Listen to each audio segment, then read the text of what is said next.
Welcome. Today, we are going to deconstruct the Django project structure. We're going to turn that initial mess of folders into a clear blueprint so you can get the confidence you need to start building your own web apps right away. You know that feeling, right? You run Django admin start project, and suddenly you're staring at all these new files and folders, wondering, what now? Well, if you've ever felt that, you are definitely not alone. So consider this your guided tour. We're about to make it all make sense. First thing you have to understand is that Django's structure isn't random at all. It's a very deliberate system, and it's designed for one main reason: to help you build web applications fast with a design that's clean and pragmatic. And here it is, the standard blueprint. Now, you might notice you get two directories with the same name. What's up with that? Well, the outer one is just a container. Think of it as a simple folder. But that inner My Project directory, that's the real deal.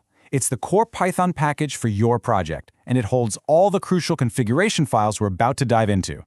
Okay, so let's start our tour. We're going to zoom in on each of these core files and really get to know the specific, vital role that each one plays in making your entire project tick. First up is manage.py. Think of this file as your personal assistant for the whole project.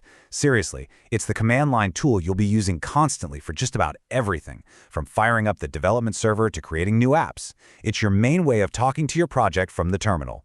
Next, we have urls.py, which is basically the table of contents for your entire website. When a user goes to a specific page on your site, this file acts like a traffic cop, telling Django exactly which piece of your code, which view, is supposed to handle that request.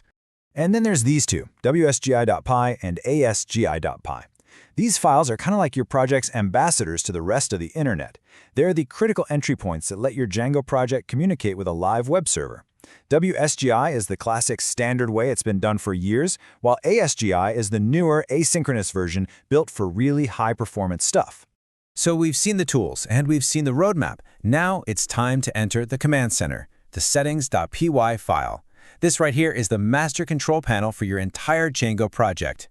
And inside this control room, you're going to find a whole bunch of critical switches and dials.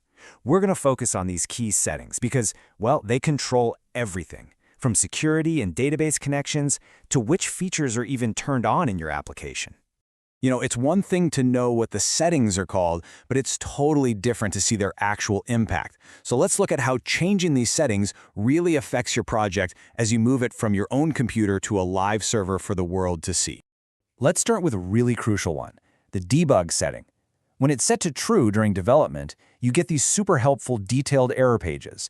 But, and this is a big but, if you forget to set it to false in production, you could be leaking sensitive information to the public. This one little switch is absolutely essential. This part really shows off how flexible Django is. The databases setting is where you tell your project how to connect to its data. By default, it uses a simple SQL-like file, which is awesome for development, but you can easily switch to a powerhouse database like Postgres just by changing a few lines right here. Okay, installed apps. Think of this as your project's official team roster.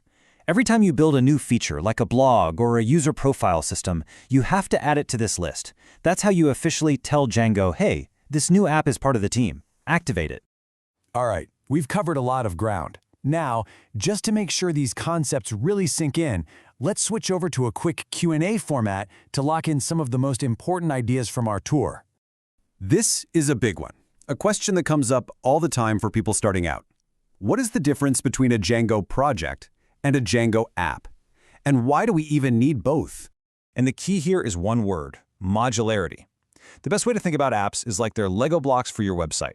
You keep features like a blog or user accounts in their own separate little packages, and suddenly your code becomes incredibly organized and easy to manage. This is what makes Django so pluggable. You can reuse an app in a totally different project, no problem. Now, this is a super important question for any real-world project. You absolutely do not want your secret API keys or development settings accidentally ending up on a public GitHub page, right? So how do you manage that? So the professional way to handle this is to separate your configurations. You can have different settings files for development and production, or even better, you can use something called environment variables. This lets you load all that sensitive data, like secret keys and passwords, securely, keeping it completely out of your actual code base. The word middleware can sound a little intimidating at first. It sounds pretty abstract. What exactly is this thing that sits between a user's request and your application's response? Honestly, the best way to picture it is as a series of checkpoints. Before a request from a user even gets to your code and before the response goes back to them, it has to pass through these middleware layers. Each layer can do a specific job, like checking if a user is logged in or adding important security headers to the response. It's super powerful. And this really just sums it all up, doesn't it? Getting a handle on these foundational pieces isn't just about following the rules. It's about giving yourself the power to build web apps that are scalable, secure, and perform really, really well.